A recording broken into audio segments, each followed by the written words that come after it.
The Beef and Barnzy Show, brought to you by Bowlersmart.com, trusted by bowlers around the world since 2004. By Lightning Strikes Bowl, home of Bowlers Mart Pro Shop. By Platinum Ford, drive the difference. By Fire Lake Bowling Center, 24 state-of-the-art lanes. By True Grit Coatings, drive on our passion. By Road to Grip, king of them all. By 900 Global, striking worldwide. Good morning and welcome back to the Beef and Barnzy Show. Both at home for a change. Nice to be there and not 100 degrees. So welcome to all of you coming back in. As usual, I'm Barnzy, joined by the unimitable Stuart Williams. How are you, Beef Stew? It's good to be back in. I'm quite thankful this morning. My air conditioning is still working, and I only had to just unplug and replug in the internet because we had quite the storm last night. Yeah, thunder and lightning and power on off for like, I don't know. Joined by the good and the great. Probably 2 hours. Patrick Dombrowski joining us early on. Yeah. So early winter for funny comment of the morning. Morning, Flaz. Are you starting late because AJJ is having a wardrobe malfunction? No, he won't be on today, but we'll see about getting that done early next week in the next show. We will discuss a little bit of his performance last week, though. No, I hate the rain. He grew up in England. He's seen plenty of it. Yeah, I was about to say, although I have to be honest, it does blow my mind when it rains like that much overnight, how the grass goes from straw to grass just with one huge storm. I'm like, how does that happen? How much do we overwater the rest of the time? If that's how it actually works. But then you start to think, can you imagine how much water came down last night if the grass? Because usually you leave the hose pipe running on it, and it's still straw, and it makes no difference. Yeah, it's wild. But what was the one thing I was that I was meaning to ask you? Anyway, so what let's break down Sweden a little bit. You bowled on a pretty long pattern, right? 46 feet, 34 mils. I actually don't know which oil they used, but something in the middle. I think it might have been fire and ice. I'm not sure. Or I think it was 2 oils again. But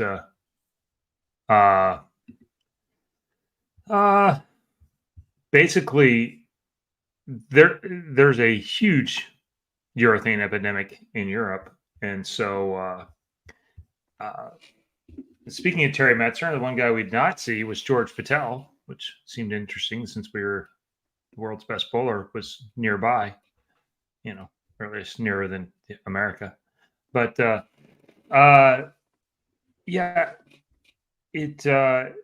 Jesper threw it for about a game to 2 games and actually threw reactive the rest of the time, which tells you how much it really wasn't the thing. Yeah. And there was quite a few guys that did try it in earlier blocks. By the end of the week, there was very, very little going down the lane. It just wasn't the right thing. So 34, 35 mils. I think it was 34 and a half mils, 46 feet. And now the flip side of that is the lower rev rates did not make much of an appearance. It's tough to get the ball going up the hill. Yeah. So, and then how did you find the start on the pair, finish on the pair? Was it a bit of a gimmick, really? Or do you think it really made any difference? I think it made a lot more people, watching early in the week, the younger you were, the less difference it made because they didn't really understand how to even break down their own pair for first game. How much it helped in game 6, I don't think it ended up helping that much in this particular case because you were still a couple arrows left by the time you got back there. You couldn't really use a lot of it. I think there are some tournaments where it could be very helpful. this one turned out to not maybe be one of them. But it's hard to say because our pair started further to the right. Daniel, appreciate your help. Daniel does all the entries and finances and all the crazy stuff for Lucky Larson. They had over 900 entries, I believe. Ice and Curve. There you go. And yeah, it looked like they filled out almost all the squads. It's quite difficult to get to that sort of stage, that sort of number when you're only having 40 entries per squad. 20 lane center. And Munich obviously have a sizable lane bed advantage. So they've got numbers bigger than that, but it's pretty much impossible to get many more entries than that for them while it's in Helsingborg. So yeah, I mean, to be fair, even in the Ballmaster in its heyday, I don't think they had a lot of terms with more entries than that, and that's with 32 lanes, I believe. Yeah, Tali and Munich both went over 1,000 a few times. Right. We're talking about re-entries here. Finland always has the most individual players, right? Because Finland's, per capita has by far the most competitive bowlers in the world, basically. Like, based on the population. Yeah, they're average good bowlers. There's certain pockets of the United States that can be kind of like that. The East Coast used to be like that, where you get in areas and like the average good bowler is just better than the average good bowler in a lot of other places. And they also are pretty much the majority of Finland who bowl are within a few hours of Helsinki. So it's not that big of a deal for them to come and bowl. And they all want to give it a try. So that's kind of why the Ballmaster ends up with so many players. Chris is back. He says he's listening to us while he's driving. Well, keep your eyes on the road. Yeah, Brian, is this Brady's father, perhaps? Storm did a Storm Evolution where they brought over, or at least I don't exactly know what they did. They might have assisted slightly. Some of the youth players from their youth staff. Keegan Alexander was there. Brady was there. Josh Weems. A few of the girls also. Yeah, there's a few of the girls that were there as well. And then they ran a match against some of the Swedish youth teams. Cool. Thanks for joining us. Brady did fantastic over there. Brady got a bye. Shot 14-0 one of the sets. He's Tommy Two Gloves of bowling. You what? The Tommy Two Gloves of bowling. I'm telling you, I've been talking to Ryan about it for a while on the left hand, because the issue so many of them have is when it's humid like that and it was warm in the center, is hanging on to the ball with your left hand as it goes back. It slips off. It almost looks like he's wearing like wide receiver gloves. I looked at him. I think they're just regular like batting, that type of batting glove type material. It does make sense. I was about to say, if he used some of the gloves that the wide receivers use, he'd never be able to let go of the ball. and they moan about stick 'em. Oh. Like, get out of here. Yeah. You keep asking me this. Have you bowled against Pete Weber? Yeah. I've never bowled against Pete on TV, but yes, I have.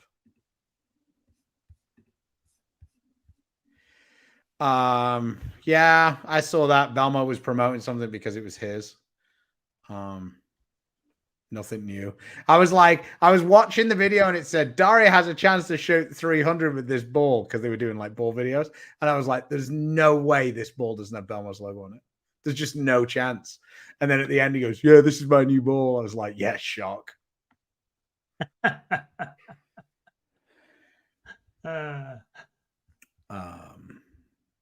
Very cool, Alex. Congratulations. There's few things more fun than watching somebody win their first title, have their first 300, shoot their first 800. Those kind of things are very cool to watch. And I'm still all about 300. I love shooting 300. The day that I give it when I shoot 300, it's the guy will probably stop. Shooting 300 is cool. Shooting 800, you feel like king of the world. but shooting 300's got that like satisfying. Yeah, I was perfect that game. And we're a show for all ages and all kinds and all abilities. One of the better athletes on the 50 tour. He is the reverse of every Puerto Rican pitcher. He says he's 60 and looks like he's 42. So, Johnny Smith, how's your back? It's fine. As good as it's going to be at this page. Do you think Pete would kick your butt? Probably not. I'm quite maybe not big. these days. I was about to say I'm quite big. You're Pete's probably got more chance of kicking his own ass. Yeah. So balls wise, what was the choice? I saw a few gems in videos and stuff. Ryan used a gem pretty much exclusively. He balled down off of it a few times, but really, but for the most part, he threw a gem the whole time. I started with an exponent. The squad the first squad I bowled all 6 games with an exponent, and playing a little less down lane angle. Funny you should say that. Luis Napolis bowled 850 in league with the exponent last week. So there you go. Good timing, Adam. So anyway, go ahead. So use that. But, yeah, I used that, and then as the week went on, I started with that a little bit. I used an X2 a fair amount. There's just getting the ball through the front, and then getting it to do the right thing in the back. My squad on Saturday, I bowled 2 squads is all I bowled because I had a bye after the first one, and the scores really didn't go up at all. Mm-hmm. My 9 a.m. squad on Saturday looked like every under 25-year-old in the country showed up. So everyone started at 22 with surface. And so the scores, well, there were no scores on that squad. And so I had to ball down quite a bit pretty quickly and got some better ideas, I think, for the finals. But then the finals, it became obvious what the strategies were for the better players, because step 1, which is their first finals, were a little scattered, mostly right of 20. And then step 2, everyone was right of 20 and just piled up on that spot. And then it took almost 104 over to make it, when that was the cut score for the whole thing. There was a lot of better scores as people piled up on the same spot. Yeah, I mean, when I see those, if you can hear some background music, Brady has his floor keyboard thing out, and he managed to hustle his mom this morning. Oh, I'm awfully hot. I'm under 7 duvets and I'm awfully hot. Well, do you think you should have the day off?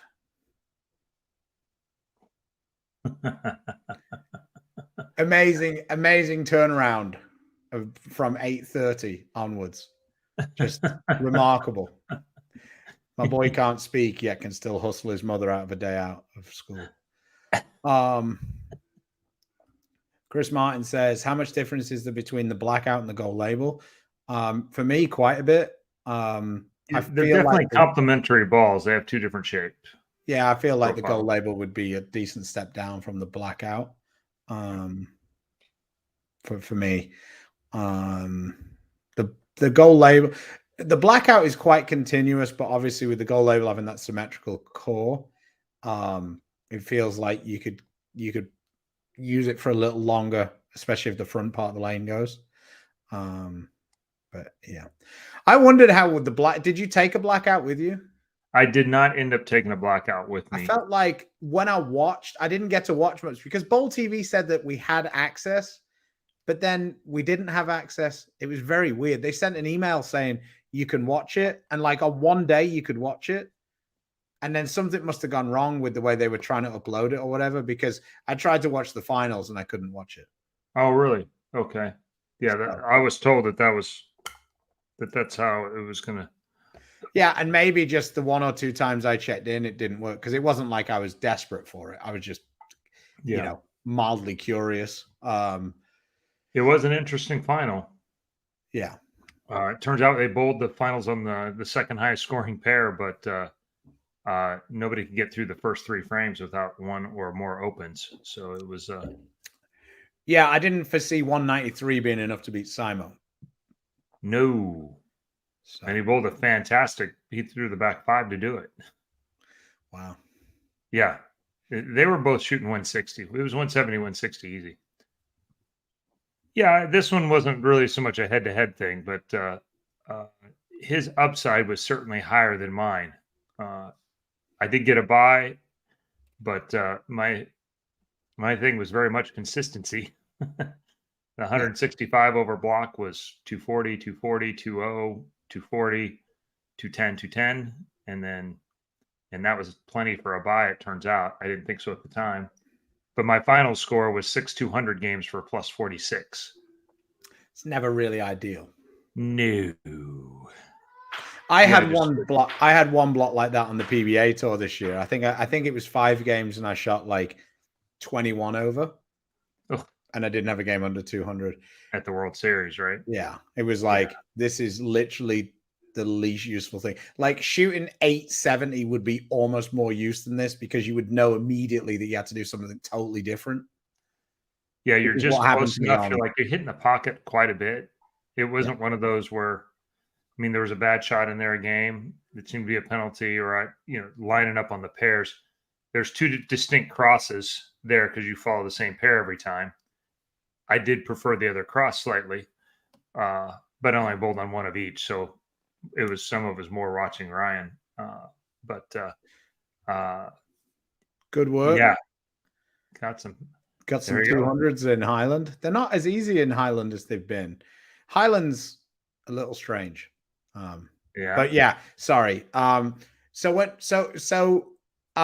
Did you feel like, because to me, when I bowl on something like that type of pattern, I feel like, and this is probably my skill set to your skill set, but I feel like cleaner balls with a little surface often work quite well on that. Was that a thought? Yeah, and that's really, if I had you would have been able to throw a blackout for sure and cleared the front, and you'd have been able to create more shape like what Ryan was doing, a couple of the other guys were really doing. Yeah. AJ actually played him a little closer to me, and on the good pairs, he could get it away from the head pin a little bit, and it smoothed off of it. Andrew as well. There was definitely 2 ways to play it. There's power, and then there was Simo, of course, does whatever he wants whenever he wants. He can shape it at different times. He used a ton of surface on a gem for a while. Then he was using super clean balls at the end and making them go sideways off the back. He could go jam it up 12, 13, 14. It's amazing how easy it is to bowl straight on short patterns when you don't miss right ever. Yeah. Yeah, on long patterns. Sorry, on long patterns.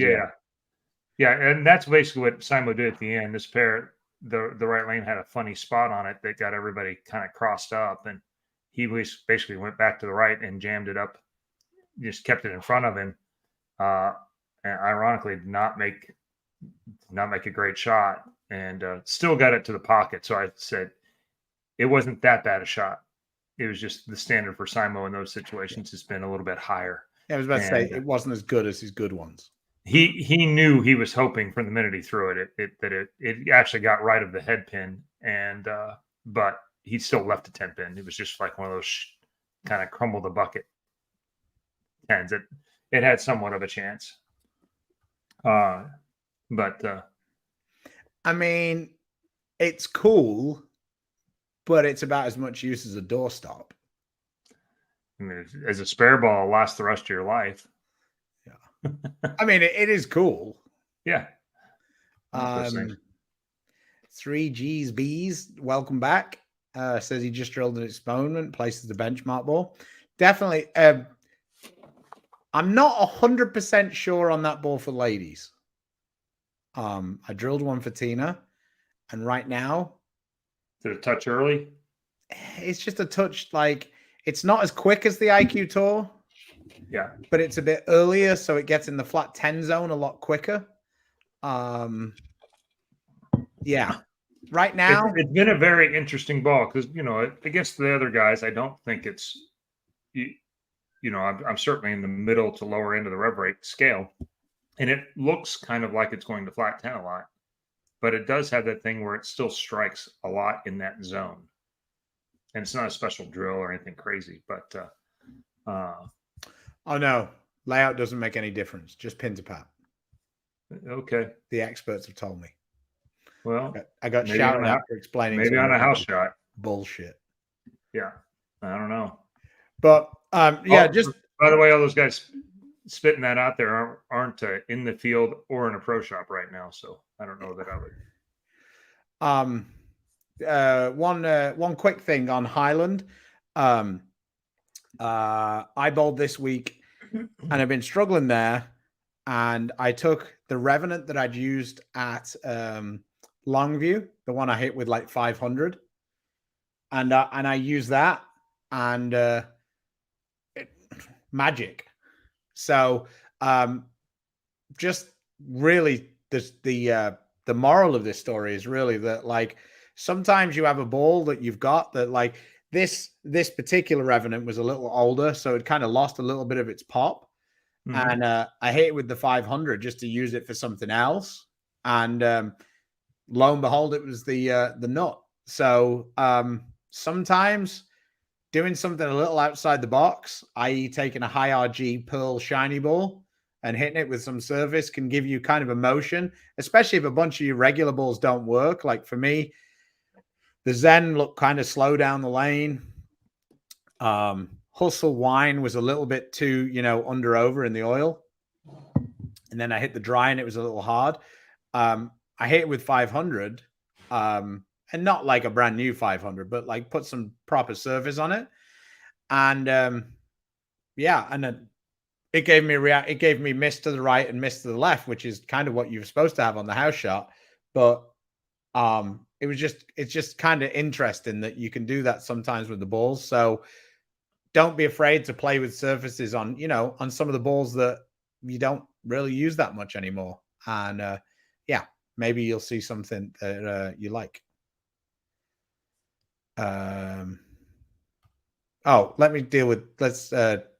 Thanks, Chris. Appreciate the super chat. He says, I'm bowling a tournament on High Street version 2, 44 feet, 13-1.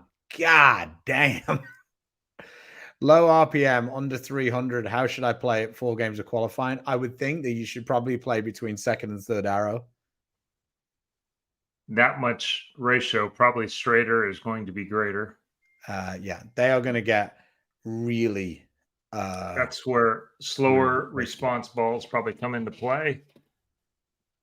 In years past, we've used stuff like Shiny Novas, dull or Shiny Novas, depending on how your rev rate matches up. Depending on what your speed is to go along with your rev rate there. Other slower response balls, Eternity, the first one is a little bit slower response with some polish ish. I'm not sure if it's slow enough for that. Yeah, I feel like an asymmetrical ball will be your friend on this, generally for lower rev rate players. 44 feet with 13-1. I mean, I would think that he's saying around 17 miles an hour. I would think I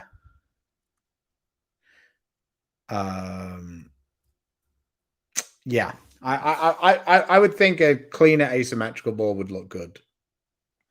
But obviously it depends. Yeah, how much surface, what the surface you're bowling on. If it's an older surface, that'll slow some of that down, and then you'll be able to use some quicker balls that won't play like there's so much over under. But historically, when they get that much ratio, certainly straighter players come way more into play and have an opportunity to blend that out. In answer to the jersey question, was it the blue one?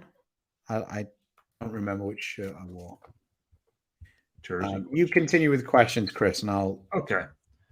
Mike Ruther need to fill a gap between reality and Zen, 17 miles per hour and 300 RPMs. There's a pretty good gap in through there. That the blackout probably fits in there. The Eternity Pie is a bigger ball option, not quite as drastically different, but certainly more shape than reality and earlier than a Zen. If you like that smoother shape, I would go that direction. If you're looking for something to add shape, the blackout's probably going to be a little closer, maybe take a little of the polish off of it. In the past, we've had infinite physics in that slot for sure. What else are we thinking that's coming out? Sorry, which slot are we looking for? Zen between the reality and the Zen. I think the Summit would fit in there. Yeah, phase 2 is the ball that I have in between those all the time. And then the other ball that would fit in there to me would probably be a blackout. I think you said that though. Eternity is another one. Reality check. Yeah, if you're going back a little bit. Yeah, just depending on whether it's something you had kicking around or if it was, Okay, Mike, hope that helps. First time catching it live, but thanks Duke for Danuke 123 for watching. But filling in Arsenal looking to replace Nomad, but thinking of Exponent and Hustle. He's got Supernova, Infinite Physics, Pin Down, Nomad, IQ Ruby. So you're in between Infinite Physics and IQ Ruby. The Hustle will probably end up, depending on which one, might end up a little closer to the Ruby than you want. Exponent fits in that same characteristic that you're talking about. So does a Zen Gold will actually also fit in between there. Probably the Zen Gold overall is going to have a wider range of people that I think that I can confidently say it's good for. I personally love the Exponent a lot, but it is a little bit smoother than the Zen Gold.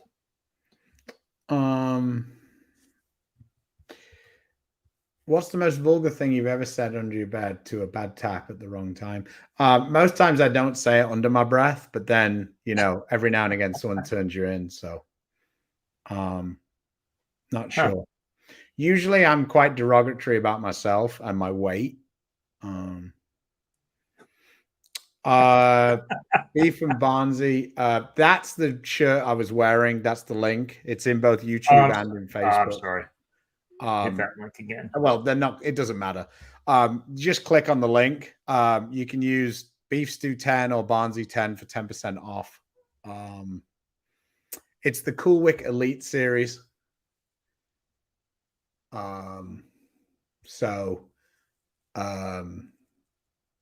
Yeah. So this is part of the Cool Wick Elite series as well. Chris has got a few of them. I quite like them. They're pretty easy. We kind of ended up making our sort of like NASCAR jerseys. We kind of use these for like all local of the tournaments, PBA tournaments around. They're sort of like, I like practicing them. I bowl league in them. I feel a little bit obnoxious bowling league in the one with the massive logo in the middle. Seems a little over the top. This is kind of like, for me, it's a kind of like basically a polo shirt. Don't feel totally like a dickhead when I walk into like Chipotle after league or whatever wearing it. So, yes, I probably look like a dickhead, period.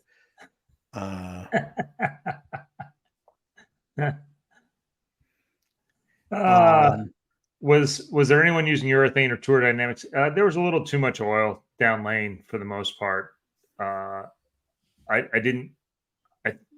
Lots of people tried them, but you didn't see anybody using them for a real long time other than Jesper could get away with it longer than others. Turns out 600 RPMs lets a lot of things be in play longer than others.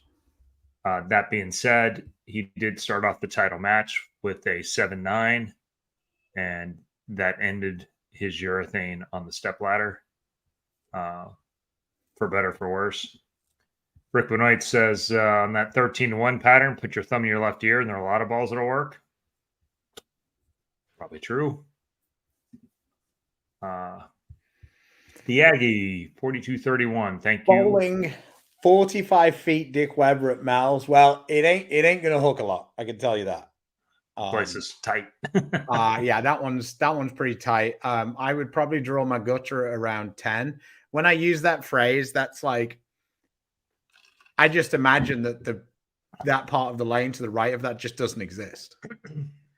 Yeah, so that tracer down lane that's the furthest one to the right becomes the imaginary gutter. Yeah, and like, and I just, and that's it's somebody said it that way, and I just thought it was like the best description.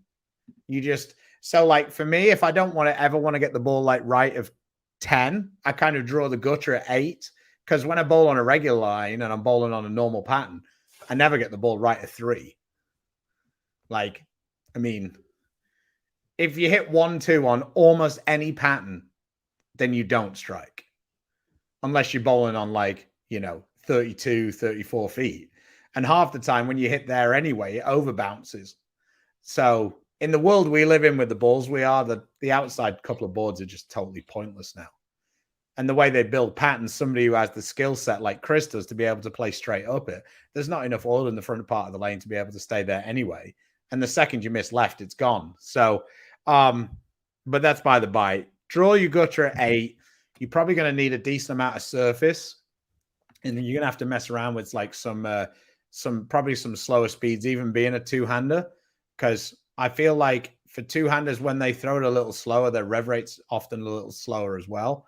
So I think that'll help you on that to keep it in front of you. Yeah, I know I can speak for Ryan, and on these longer patterns, he has a reality, then he has a gem as a little more shapely option off of it. And then you file in with, phase 2, and he has, what else does he have in that spot below that before? Do you use the Cosmos at all?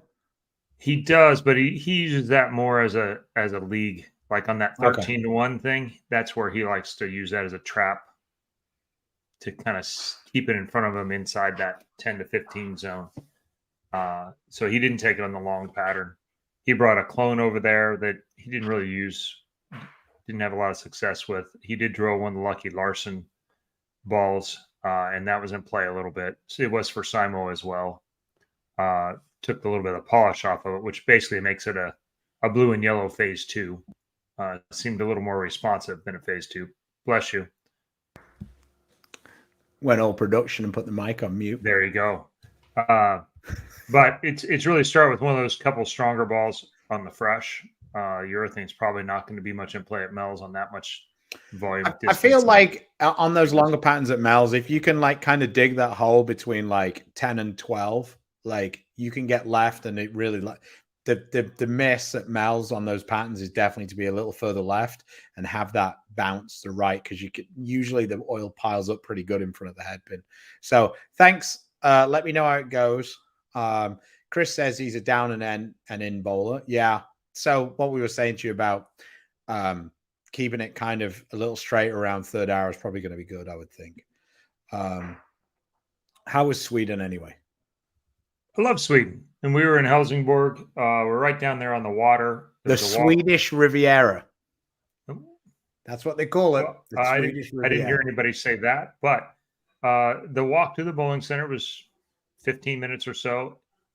It is considerably uphill. And so for elder overweight Americans, it was a little bit of a trek. It was only about 75 degrees, but it was a warm version of that for sure. And I often arrived at the bowling center a little perspired. And then because Sweden rarely has warm weather, they don't have the bowling center was then warmer than it was outside for the rest of the event. The last couple of days, they opened some doors, created some breezeway through there, which then made the approaches Florida-like. I was about to say, just out of interest, did they manage to find any ice yet? Yeah. They did not have any ice issues there. Oh, they had ice. Oh, that's good. That's a rarity. I'm going to say the staff at Olympia Bowling was top notch. That place was packed pretty much the entire time I was there, and those guys. And they were nice, they were helpful, and they were slammed the entire time. And bowling centers in Sweden are much different than they are here. The food, it's it's a It's a literal restaurant. restaurant. Yeah, and the quality and variety of food is not just a flat grill and fries with everything. There's actual real food, and it was excellent. We didn't end up eating very many other places because the food there was good. They have a big second floor terrace. Everybody hangs out, much like Vienna and some of the other places. It's an event, and you hang out there even when you're not bowling and just have a good time. Yeah, and the other thing that's cool is like a lot of the centers in Europe, because they're privately owned centers. It's a bit like the privately owned centers here. Like, I bet I haven't been there for probably 3 years, but I bet if I went in, I'd know half the staff because they Yeah. just don't change. No, Patrick Baque is somebody from back in my past. I bowled against him my first stint on Team USA in the '90s, and he runs the place, and that's kind of it's his thing. He's a very outgoing guy. He takes care of the people. The people who work well, they do well, so they don't have a reason to go anywhere else. He's not trying to make the most money. He's trying to create the best experience at his center and make his life easier as well. So his people do a top-notch job. There's people that spent 21 hours there on the last day. Yeah. It was by the time the back A experience was over at the end of the tournament, allegedly at 3:30 in the morning. They've been there for a minute. I like asymmetrical. Adam, thanks again, mate. I like asymmetrical solids that continue, such as reality. Would the virtual energy be a good step down from that? Yeah, we like it a lot in that gap. Yeah, I think you're right on it, Adam.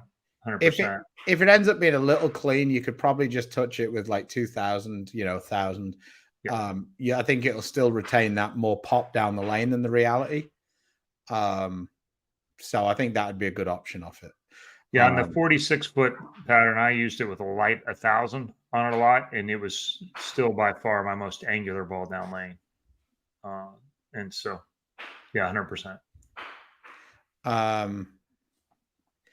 Walter, thanks very much. Appreciate the tip. Very kind. Thank you, my man. How do you feel about guys wearing name shirts in public? I wear mine in random gas stations after regional. It's cool. I used to wear my jersey after a block that I bowled particularly poorly as punishment.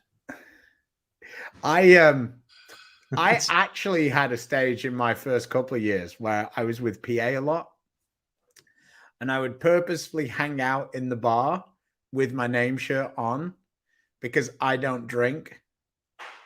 And the PBA rule is you can't drink alcohol in your name shirt. And probably 3 times I got turned in for it, and Kurt walked in and went, "You drinking a soda, aren't you?" And I go, "Yeah." He goes, "These fucking assholes make me walk over to give you a fine." So we had quite a bit of fun with that, me and PA, to see how long it would be before somebody had to walk over and ask me if I was drinking alcohol. I just did it as the Walter Ray experience when I went on tour. Walter wore his name shirts everywhere. I don't know that he was already getting recognized without it. So I'm not, I guess he figured if it didn't matter, he might as well just confirm it up front and stop people from asking him. Mine was just a different thing. If I bowled bad, then I had to wear it around just because I look like a toe. So, I fried in front of Stu at League once. Nothing wrong with that. And he was cool about it. Well, yeah, it could have been me. It would be fun to hear him cussing on the lanes. Just open your ears. I mean, I'm cussing in practice. Sports fanatic, thinking about unretiring and joining a league for the first time in 20 years. Wish me luck. I do. Glad you're coming back to the game. It seems like there's more and more of that happening now. And I do think bowling is actually up in a lot of places. He followed it up with, he remembers hearing a Meadow say the Spanish version, referring to a woman's private parts after ringing a 10.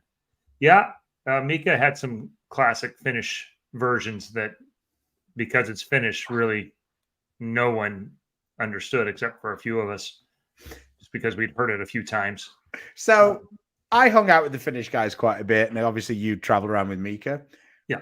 The funniest thing that was ever said, as far as I'm concerned, the BBC, the British, the main channel in Britain, like ABC or whatever, is in Helsinki for the World Athletic Championships, and this is probably like 15 years ago.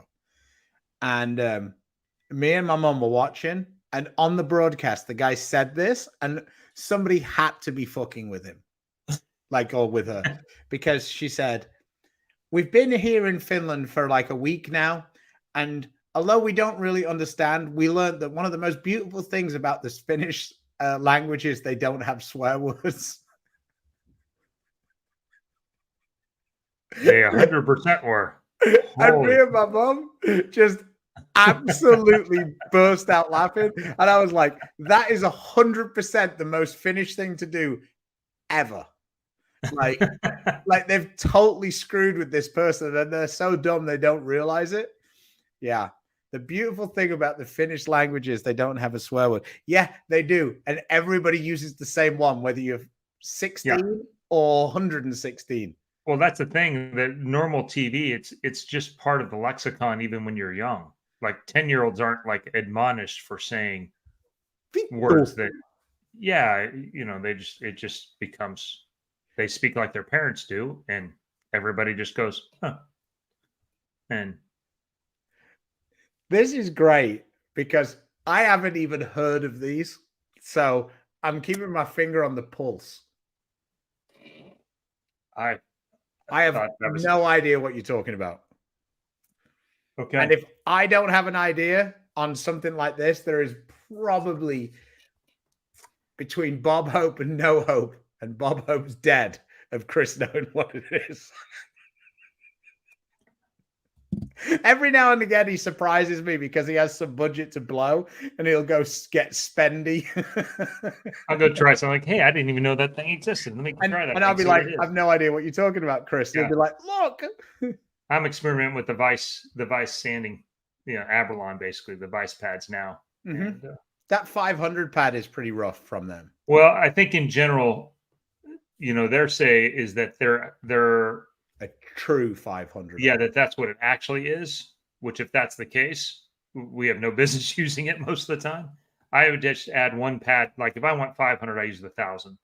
I went 2,000. And it does seem to last pretty well. Like, yeah, I know that I've used the 2,000 and 3,000 a lot more, which on Abralon, I don't ever use a 3,000. It's useless. No, it's pointless. But the 3,000 in that is probably new, closer to 1,500.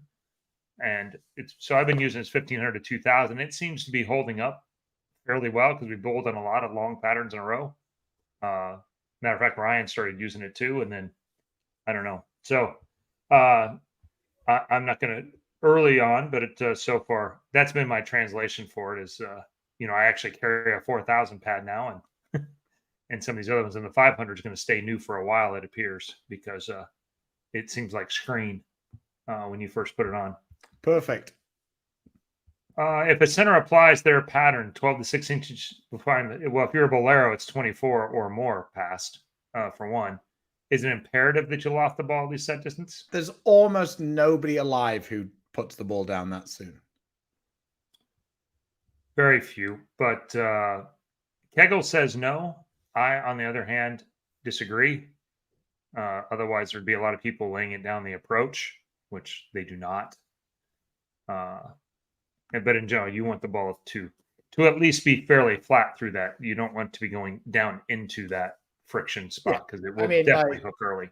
I'd watched a bunch of people bowling on slow-mo with Baker when we were up there, and like almost no player he had on video had it. Like almost every single person was landing it like at least 18 inches. Yeah, and I don't wonder if that's, because when I was a kid, that was, hey, you get it on the lane smooth, get it on the lane smooth, get it on the lane smooth. And I wonder if that's environmental because there is more friction in general on the lane. If it's more because everybody hits it harder than they did, I think that, and I also think that everybody's realized that a deep knee bend's the dumbest thing in the world. Which it puts unnecessary wear and tear on your body. It makes the ball hook earlier, and almost nobody needs that.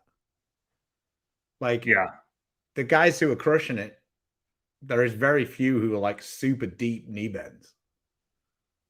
I used to feel like I was really getting my leg out and really kind of sitting on it, and then you'd watch video back and go, yeah, you had this much knee bend.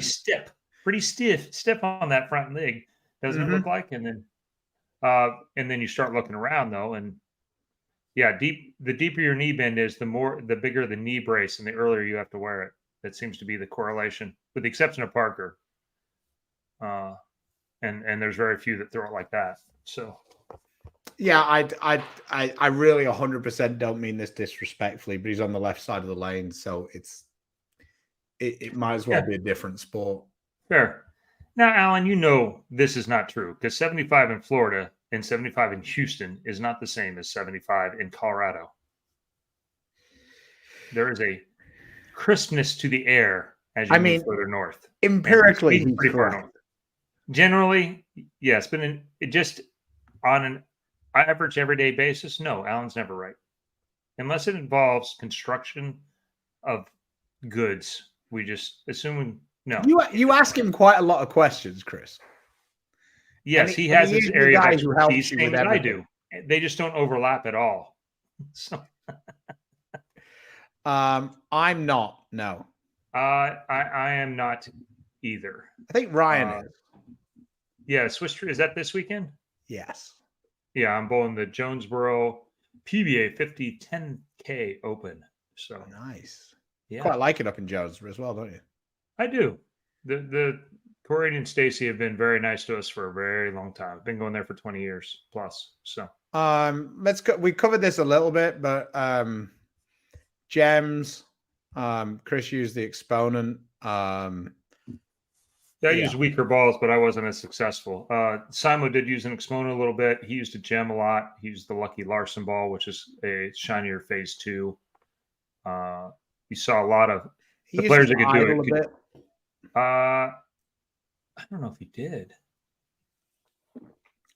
He might have, but by the end of the week, it was not as much. So, but yeah, generally speaking, some stronger balls. I did not see as much of the clone as I thought I might, but I don't think they got it over there yet, which is ironic. Most of the time they get stuff before us. I think a lot of them had just landed. So we didn't see a lot of those. There's some truth to that. Linda says the people are amazing, could teach Americans something.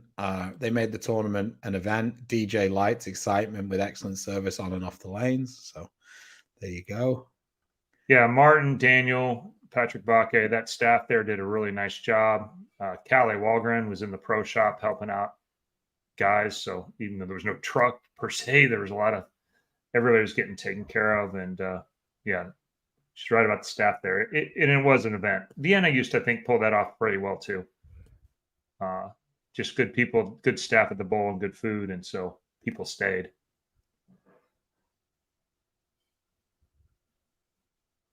Any tips on how to break down a sport pattern? What type of balls to use to do it? Well, surface is almost always the key to breaking a pattern down. Yeah, I find on the 37-foot patterns, for me personally anyway, that I kind of feel like I need to create a little bit of hold more than I need the hook, because the hook's sort of already there. I know you can kind of argue back and forth whether hold comes from burn up in the front or oil down the lane. I think for my sanity, I like to try and stretch the pattern a little left of where I'm going to bowl with maybe a urethane ball. Yeah. And then at least I've calmed it down a little bit. Now there's two theories of carrying down like that. And so I want you, do you want to start straighter to the right with the urethane ball, or do you want to be in the middle of the lane but also straighter if you're to the left? Yes.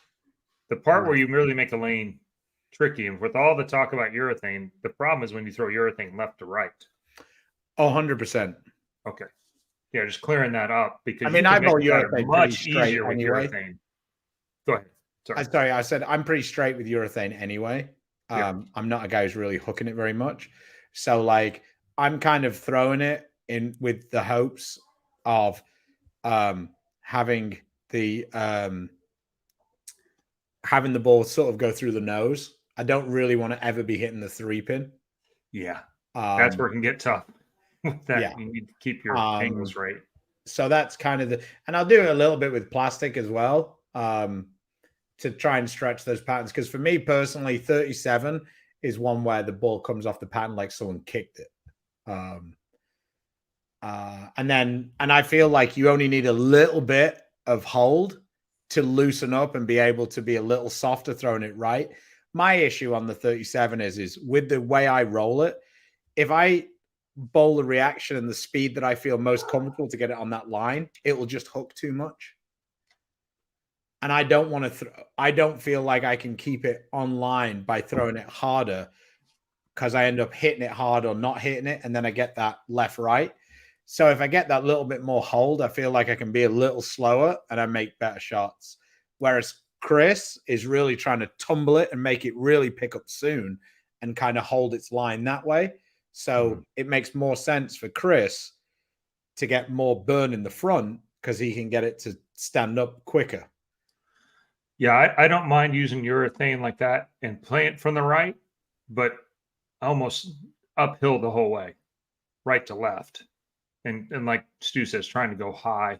But the easier way for the longer transition, like the long view thing was perfect for me because Ryan was basically throwing it straight, but he was playing 10, 11, 12 and hitting the pocket. And so he was left of me without throwing it into my break point. And I was just... Yeah, you weren't crossing each other twice. No, I was just right of them the whole time with reactive until I wasn't. And then it would hit that carry down and just stay there. And it was a very... Not often do you get examples of how it's going to work.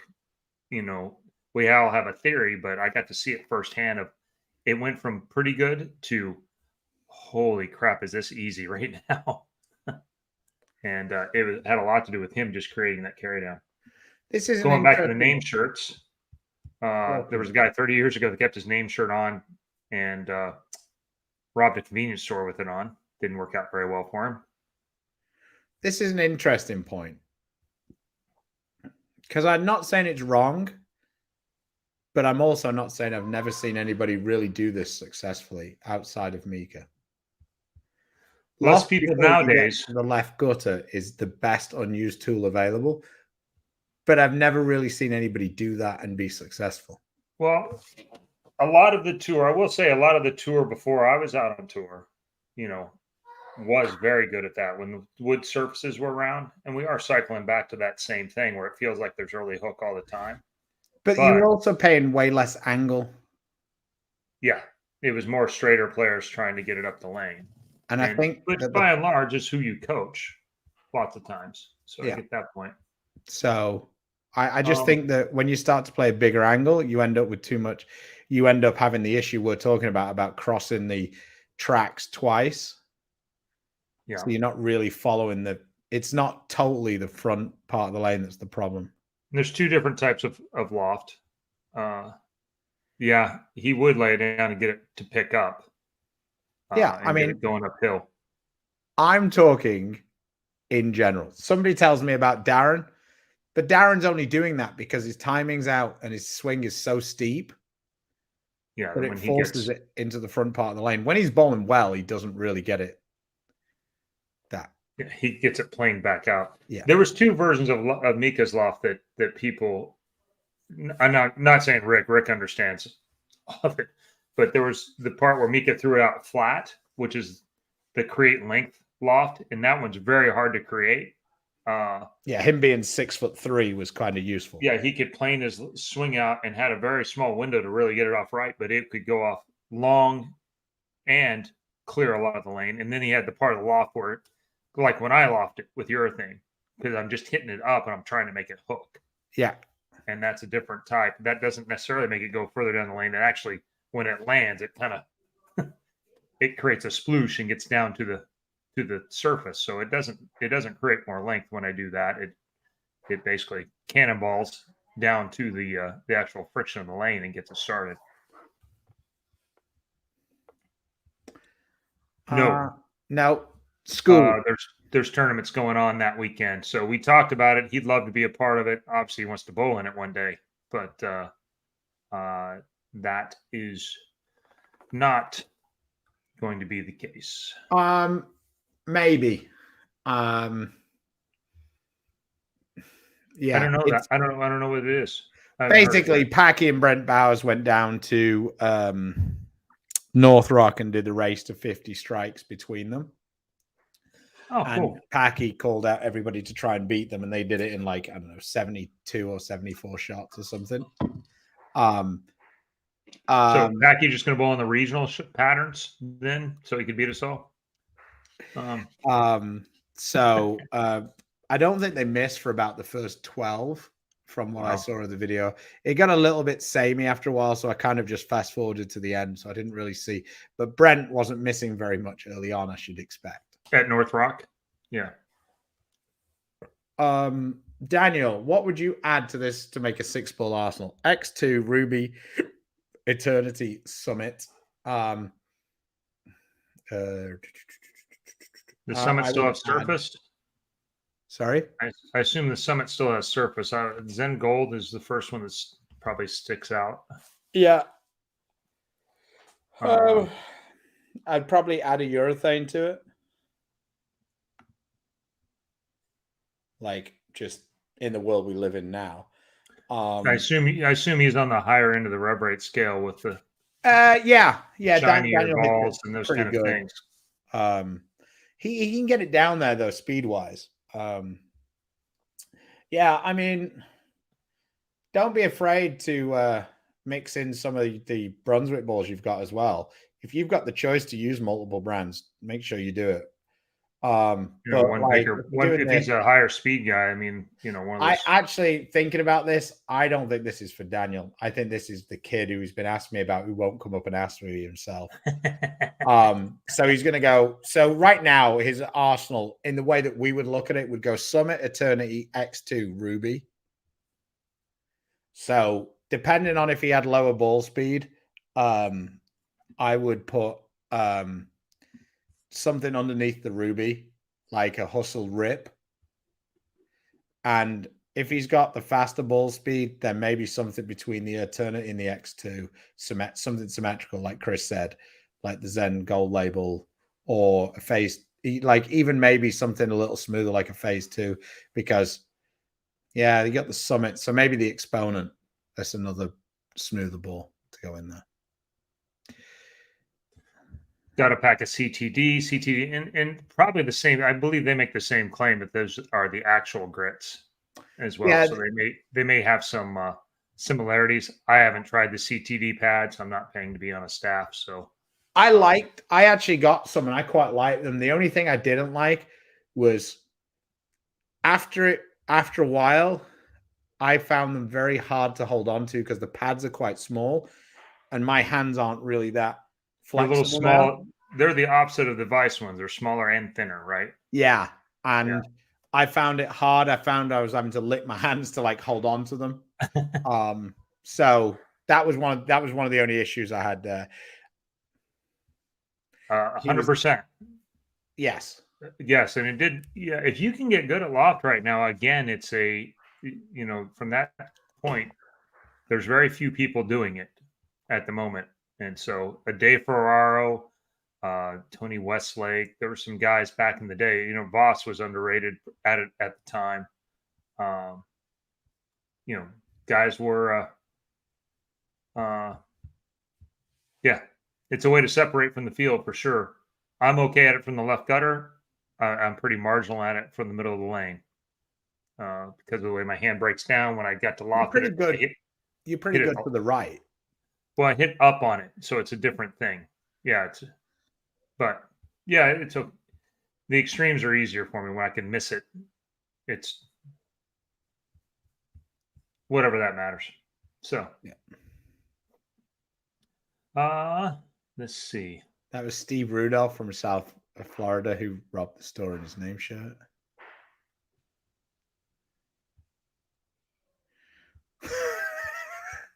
You probably had the lob wedge rather than the 7-iron. Yeah. You need the stinger. That's what you're trying to create is the stinger 2-iron loft from the middle of the lane. Not the flop shot. No, the one that creates a lot of spin.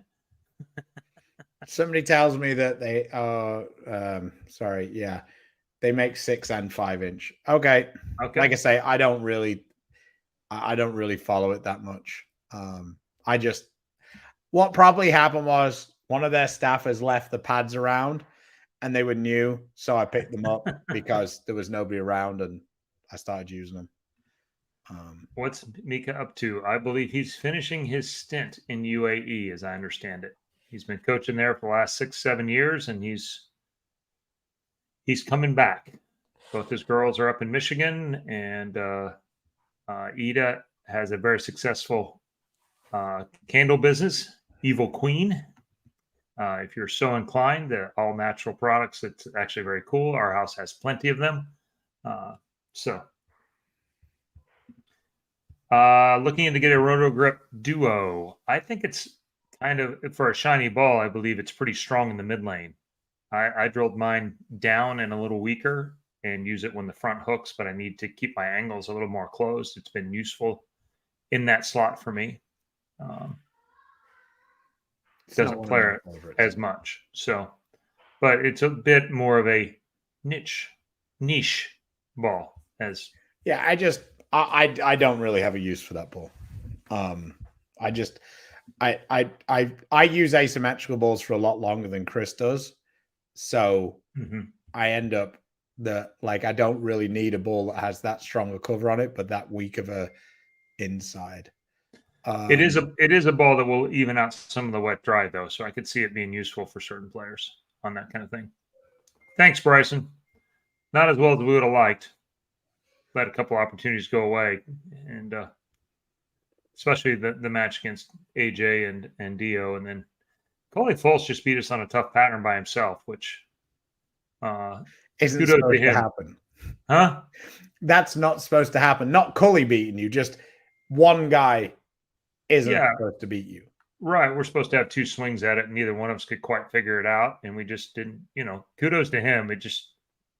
He's really worked hard at his game the last 3-4 years. And it was on something that was harder, which should have been to our advantage. And he just outbowled us. And there's not really many other ways to put it, is we just didn't do the right things. And he put us out of our misery.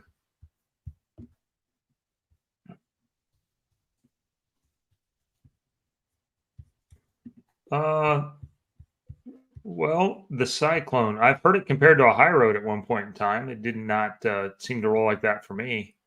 And if you know, you know. A Phase 5 is probably a better tournament ball considerably than a Cyclone. All right, we got a couple of super chats coming in. Oh, okay. Sorry, I missed it. No worries. Well, I have the other panel up, and they're bright yellow, so it kind of catches my eye. Yeah. Hey, guys, what's the trick in clearing the fronts better? I'd love to stay in my bigger balls, smoother ASIMs for longer than 8 frames. Weaker stuff clears, but often too sharp. 42 feet, 28 mils. Sick. Couple of options.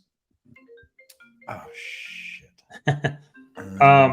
Assuming you have your thumb in it, one of the ways that we both do it is grip pressure. You lighten your grip pressure, you can clear the front of the lane easier. Stu's very good at looking further down the lane to get kind of trick your body into trying to get your launch angles to go flatter and longer down the lane. I was about to say this.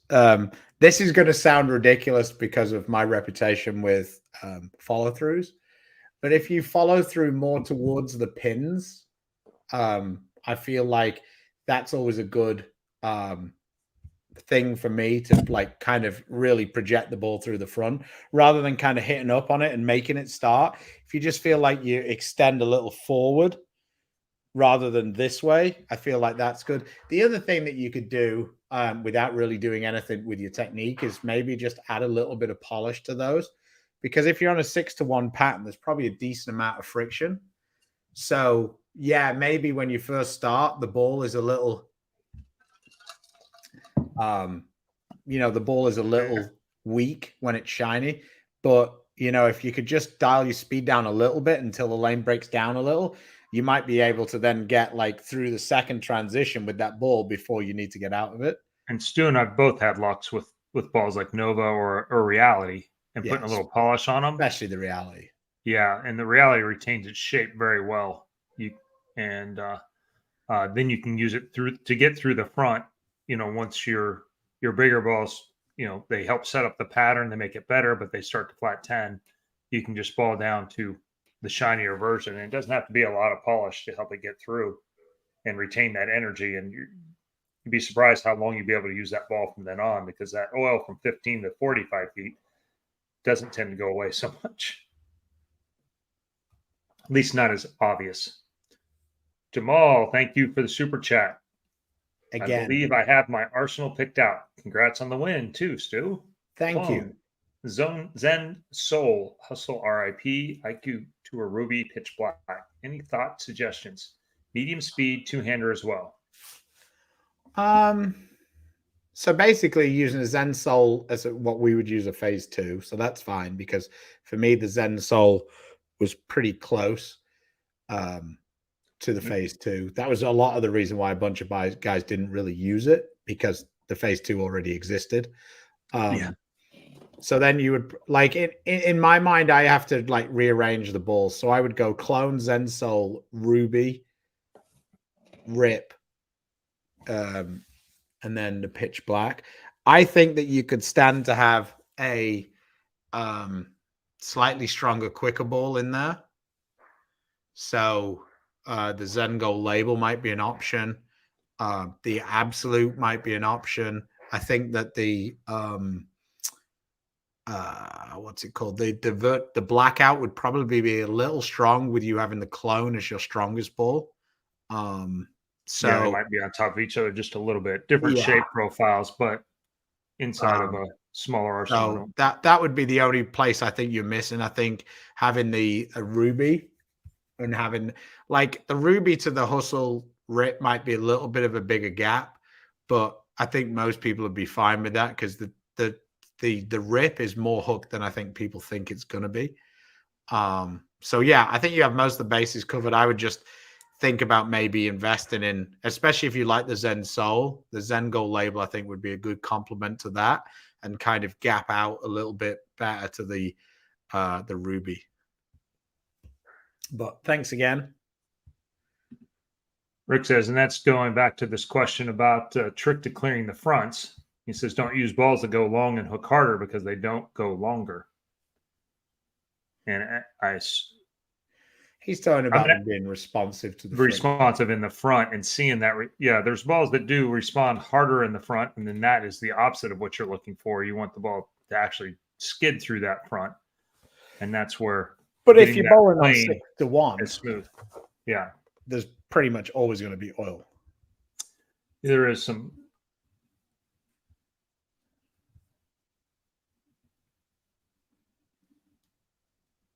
So when Chris Ryan were bowling against Brandon Ingram and I at Long U doubles, it was, well, I got to be honest, it was a pretty low scoring match. It was like the 5th or 6th match on that pair, so the lanes were pretty. They were pretty torched. We were all at the left gutter. I was throwing a Hustle Wine. Ryan, of course, was throwing probably a Zen Gold with surface on it, because that's his weak ball.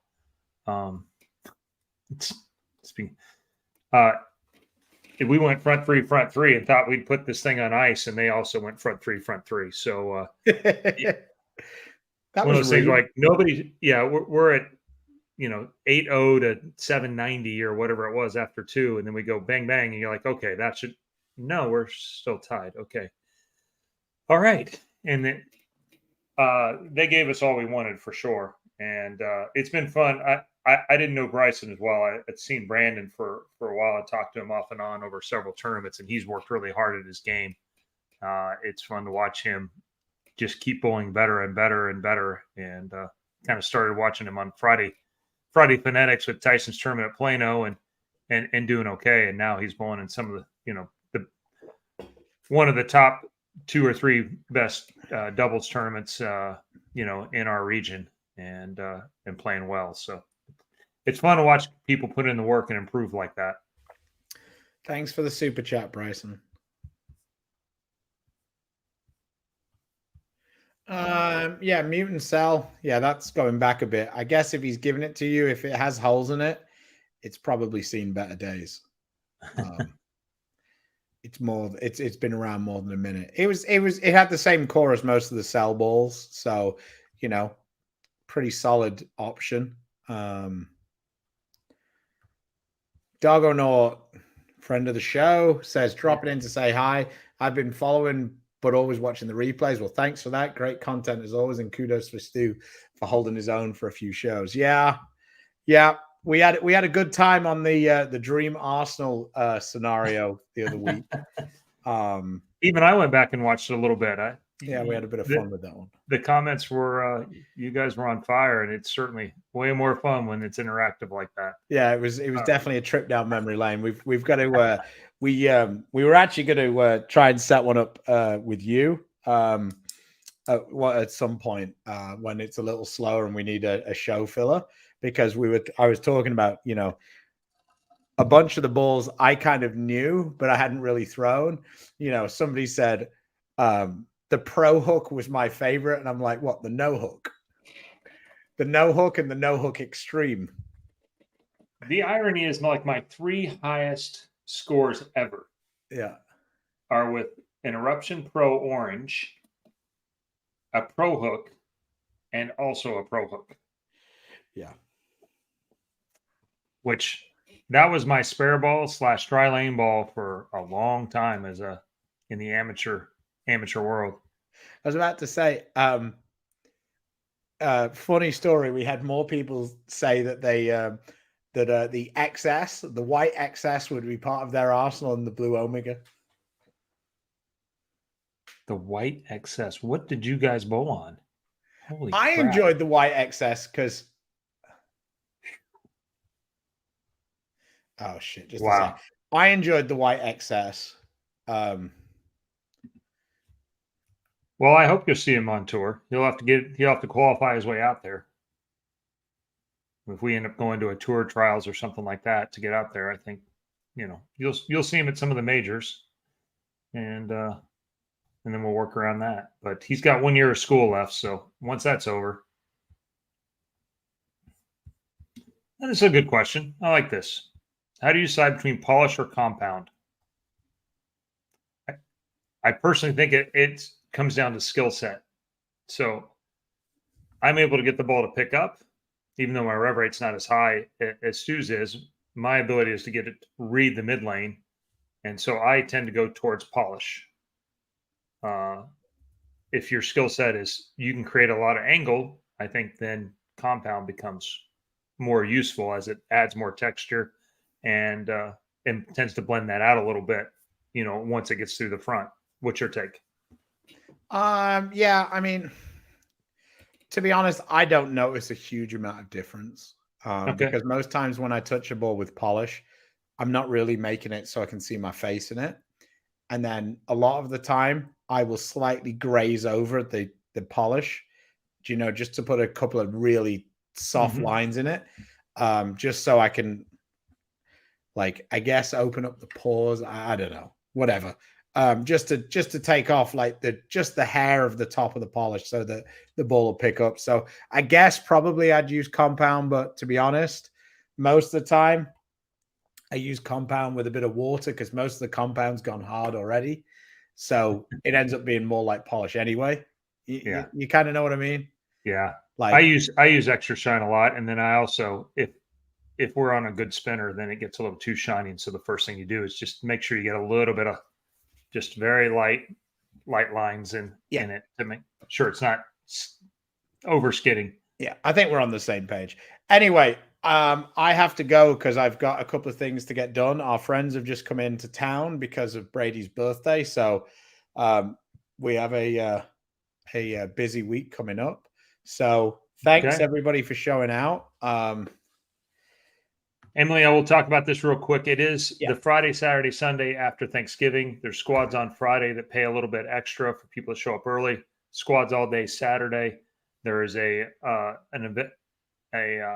If you're under 185, you can bowl in the handicap division. If you're under 13, you can bowl in the youth division. The rest of it's scratch. We have Platinum Ford on board this year, as well as 900 Global and Vice adding money. We normally pay out about twice as much money as we take in entries.